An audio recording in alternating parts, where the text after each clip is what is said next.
성경 토파보기. 이정도 목사의 이 정도는 잡고 가자.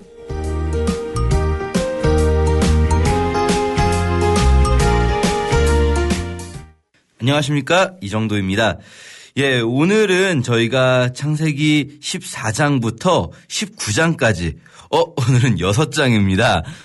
저희가 말씀드렸지만 올해는 좀 장수 분량보다는 내용 단위로 좀 끊어서 읽으려고 하는데요. 오늘 6장이긴 하지만 내용이 길진 않고 또 워낙 잘 아시는 내용이어서 재미있게 읽을 수 있을 것 같습니다. 14장부터 19장까지 보려고 하는데요. 14장부터 19장까지는 전체적으로 대구 구조를 이루고 있어요. 교차대구 구조다 이런 말씀 여러 번 드렸는데요. 물론 더 크게 확장한다면 12장부터 20장까지라고 할 수 있는데 12장과 20장에 이제 아브라함이 아내를 누이라고 속인 사건, 이게 동일한 사건이 있고 13, 14장에서 롯이 이제 문제를 일으키죠. 롯이 소돔에 가서 소돔 가겠다고 했다가 잡혀갔다가 구출한 이야기가 13, 14장이라면 18, 19장도 또 롯으로 인해 생기는 일이죠. 소돔이 멸망당할 때 롯이 구출되는 사건. 이렇게 롯에 대한 이야기가 2장씩 13, 14, 18, 19장이 있고요. 한 칸 앞으로 오면 15장의 언약, 17장에도 언약, 15장에는 횃불이 훅 지나가는 언약이 있고요. 17장에는 할례 언약이 있습니다. 그리고 한가운데에 16장에 하갈 가출 사건이 있죠. 이렇게 오늘 이제 14장부터 19장까지 14장은 13장에 이어서 생각하시면 될 것 같은데요. 보겠습니다. 먼저 14장부터 보면요. 14장에 지명들이 갑자기 확 많이 나오거든요. 이 지명들 보시면 대략적으로 이게 어느 동네에 있는 것이다 쯤 알면 좋을 것 같아요. 사실 이 지명들의 정확한 위치는 지금 알기 어렵습니다. 먼저 소돔, 고모라, 아드마, 스보임, 소알 이렇게 나오는데요.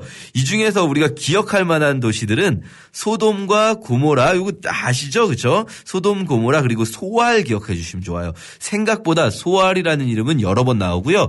사실 이 소돔과 고모라가 있는 그 지역 말하자면은 이스라엘 사해 근처의 도시국가들이거든요. 이 소돔, 고모라, 아드마, 스보임, 소알 이 도시국가들의 대표자는 사실 소알입니다. 소알이라는 이름으로 제일 많이 나오거든요. 소알 땅이라고 해서 그러니까 요 곳들은 그 가나안 지역에서는 나름대로 잘 나간다는 도시국가들이구나 얘네들이 이렇게 생각하시면 좋겠고요. 바로 이렇게 나름대로 그 동네에서 잘 나가는 말하자면 강남 같은 그런 곳인데 그 동네에 롯이 지금 가 있는 거죠.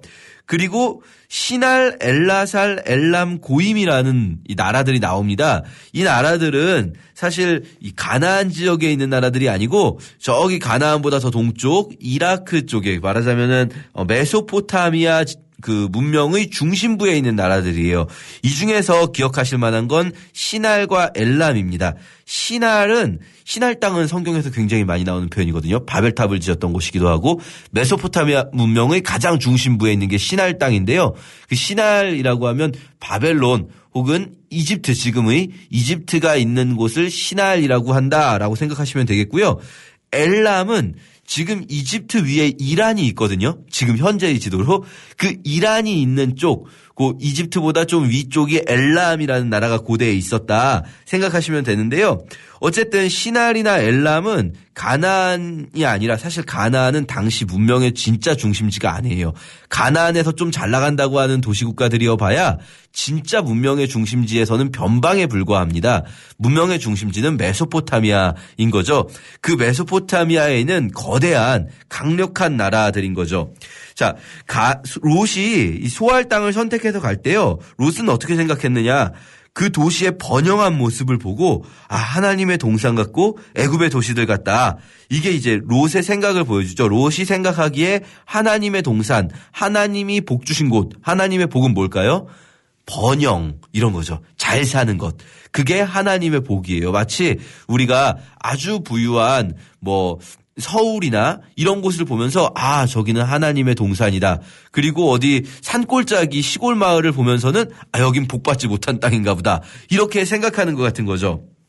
그렇게 생각하면서 롯이 소알 그 지역으로 갔더니 알고 보니까 자기는 여기가 잘 살아서 가나안에서 힘께나 쓴다는 그런 도시국가들에 왔는데 결국 여기 와보니까 여기는 메소포타미아 저쪽 중심지에 있는 진짜 거대한 나라들에게 조공을 바치는 약소 국가에 불과하다는 걸 알게 되는 거죠. 세상의 번영을 쫓아갔더니 알게 되는 건 내가 그 번영의 이 사다리를 올라가면 올라갈수록 내 위에 누군가 더 있더라. 이런 걸 알게 되는 것처럼 롯이 그렇게 14장에서 13장에서 이 소할 땅을 선택해서 갔다가 14장에서 고난을 당하게 되는 거죠. 원래 이제 소돔과 고모라를 비롯한 이 가나안의 도시국가들이 12년 동안 엘람에게 조공을 바쳤었는데 이 같이 한꺼번에 작당해서 야 우리가 조공 이제 그만 바치자. 어차피 멀리 있으니까 못 올 거야. 또 여기까지 오면은 여기 머니까 오기 힘드니까 그들을 우리가 힘을 합쳐서 물리칠 수 있을 거야. 그러면서 조공을 끊었던 거죠. 그랬는데 엘람이 혼자 안 오고 이 거대한 국가들 4개 연합해가지고 가나안에 쳐들어왔습니다.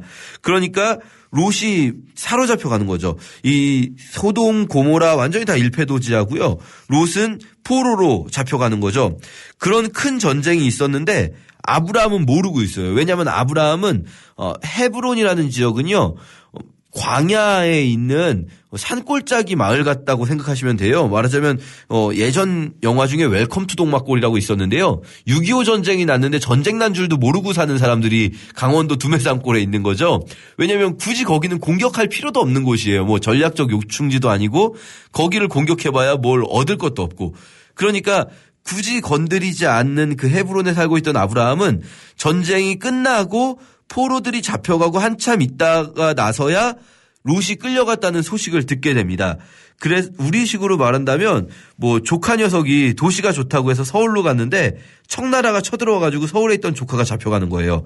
그때 강원도 두메산골에 살던 삼촌이 만주벌판까지 쫓아가가지고 청나라를 물리치고 청나라 하면 당대 최강국 아니었겠습니까? 그런데 이 강원도 두메산골에 살던 사람이 청나라를 물리치는 거예요. 그리고 자기 조카를 구해오는 거죠. 이때 우리가 주목할 만한 사람들이 있는데요.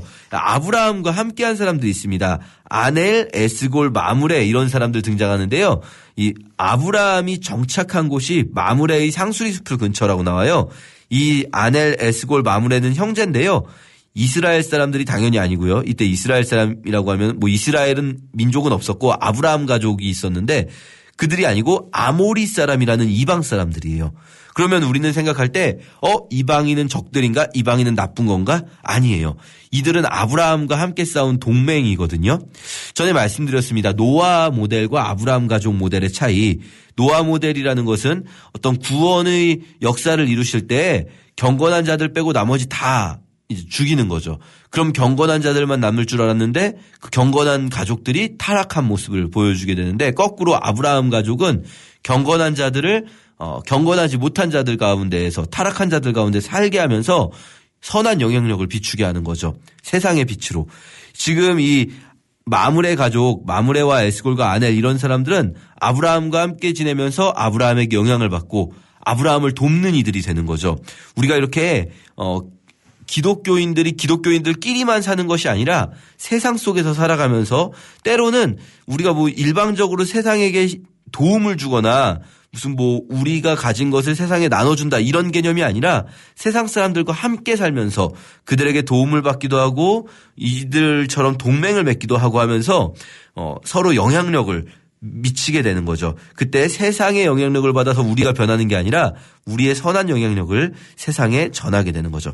이때 또 주목할 만한 사람은 멜기세덱이라는 사람인데요. 갑자기 나와서 하나님의 제사장이다. 이렇게 해서 아브라함에게 뭐랄까요? 하나님께 경배하게 하는 사람인데요. 이 사람에 대해서는 꼭 기억해 두시고 우리가 신약할 때도 중요하게 살펴보도록 하겠습니다. 그렇게 13, 14장이 롯이 잘 사는 도시 찾아갔다가 더 잘 사는 녀석들에게 잡혀간 걸 구출해 줬다면 여기와 쌍을 이루는 게 18, 19장이거든요. 여기서 롯은 여전히 도시에 살고 있어요. 소돔에 살고 있는 거죠. 그랬는데 소돔을 멸망시키러 18장에서 소돔을 멸망시키러 천사들이 오고요. 아브라함이 그들과 대화해서 뭐 일종의 중보 기도를 하는 거죠. 이 소돔에 있는 사람들을 돕기 위한 기도를 하는데 그런데 19장에 보면 소돔은 결국은 그 기도의 혜택을 못 받아요. 왜냐하면 10명의 의인이 없어서 망하는 거죠.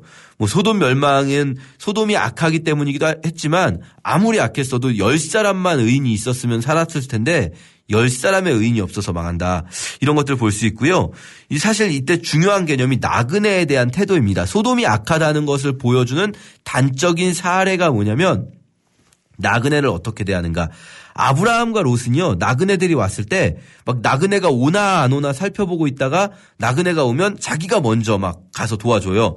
나그네가 먼저 제가 좀 하루 묵어갈 수 있겠습니까? 이렇게 물어보지 않고 먼저 가서 롯이 우리 집으로 오십시오. 제가 대접하겠습니다. 이러거든요. 왜 이러냐면 당시 사회에서 나그네는요, 최고의 약자예요. 누군가 그들을 먼저 나서서 도와주지 않으면 해코지를 당할 수 있는 거죠. 특히 소돔에서는요, 이 롯은 그렇게 생각했을 수도 있어요. 아, 여기 들어오는 나그네들은 정말 큰일 난다. 나그네들이 뭣도 모르고 여기 들어오면 내가 빨리 먼저 가서 도와줘야겠다라고 생각했을 수 있죠. 그 정도로 이 소돔은 나그네를 핍박하는 그런 도시인 거죠. 거꾸로 롯과 아브라함은 이 나그네를 도와주는 이들. 나그네는 당시 사회에서 가장 약자라고 할 수 있어요. 이 사회의 가장 약한 이들에 대해서 어떻게 대하는가. 이것이 구약이 제시하는 의인과 악인의 기준 중에 하나다. 요거 꼭 기억했으면 좋겠습니다. 그래서 어쨌든 소돔이 무너지게 되고요. 롯은 이제 소 아래도 거주하지 못하고 산에 올라가서 동굴에 살게 되는 거죠. 어쨌든 뭐 우리가 뭐 도시가 나쁜 거다 이걸 말씀드리는 게 아니고요. 롯이 배우는 거죠. 롯이 번화한 도시 문명 잘 사는 것이 결코 하나님의 복이 아니다. 이걸 롯이 배우게 되는 거죠. 그리고 이게 양쪽 끝에 롯 이야기를 오늘 읽는다면 15장과 17장에서는 두 개의 언약 이야기가 있는데요. 이 두 언약을 또 비교하면 좋습니다. 15장에서는 횃불 언약, 횃불이 훅 지나가는 언약이 있고요. 17장에서는 할례 언약이 있는데요. 이 두 언약은 둘 다 하나님의 약속을 받는 것이지만 중요한 차이가 있어요. 그게 뭐냐면 하나는 일방적으로 하나님이 맺으신 계약이라면 하나는 양쪽이 다 해야 할 역할이 있는 쌍무적 계약이라고 할 수 있죠. 먼저 횃불 언약은요. 하나님께서 이제 아브라함과 약속을 맺으실 때 아브라함이 이 재물들을 반을 쪼개 놓습니다. 반을 쪼개 놓고 그 사이에서 하나님을 기다리거든요. 이게 뭐 하는 것인가? 사실 우리는 좀 알기가 어려운데 당시 문화 속에서 도시와 도시국가끼리 이 두 도시국가가 계약을 맺을 때 서로 어떤 동맹의 계약을 맺을 때 하던 일이거든요. 그래서 이 재물들을 반으로 잘라놓고 가운데 길을 내놓고 두 도시국가의 왕이 그 길을 지나가는 거예요. 함께. 그러면 이제 동맹이 체결되는 거죠. 그 이 동맹의 의미는 뭐냐면 이 언약을 이 약속을 지키지 않고 서로 도와주지 않으면 이 지금 이렇게 반으로 쪼개져 있는 이 짐승들처럼 너도 쪼개버린다. 아니면 나도 쪼개질 거다. 이런 약속이거든요. 여기서 이제 중요한 건 둘이 같이 지나가야 되는 거예요. 그래야 둘이 함께 언약을 맺는 거죠. 아브라함이 그래서 준비해놓고 재물들 다 쪼개서 준비해놓고 하나님을 기다리는데 하나님이 막 안 오시는 거예요.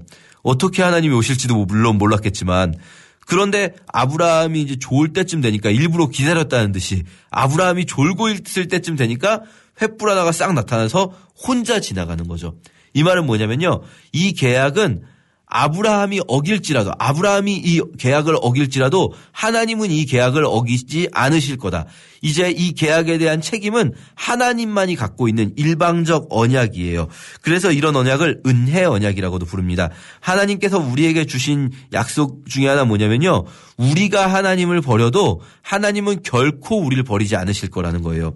이게 횃불 언약이 보여주는 일방적인 은혜 언약의 특징이라면 17장에는요. 할례 언약은 달라요. 할례 언약은요.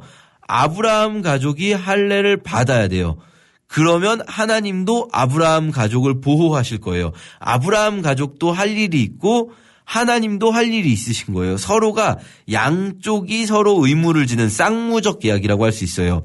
이렇게 은혜 언약과 쌍무적 계약은 서로 약간 다른 개념인데 지금 하나님께서는 두 언약을 동시에 둘 다 아브라함에게 주신 거예요.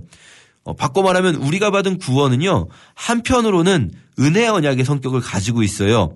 그런데 또 한편으로는 쌍무적 계약의 성격도 역시 가지고 있습니다. 우리는 우리가 하나님을 떠나도 하나님은 우리를 떠나지 않으실 거지만 그렇지만 우리는 우리가 하나님을 믿는 자로서 하나님께 앞에서 해야 할 일들이 여전히 우리에게 남아있는 거죠.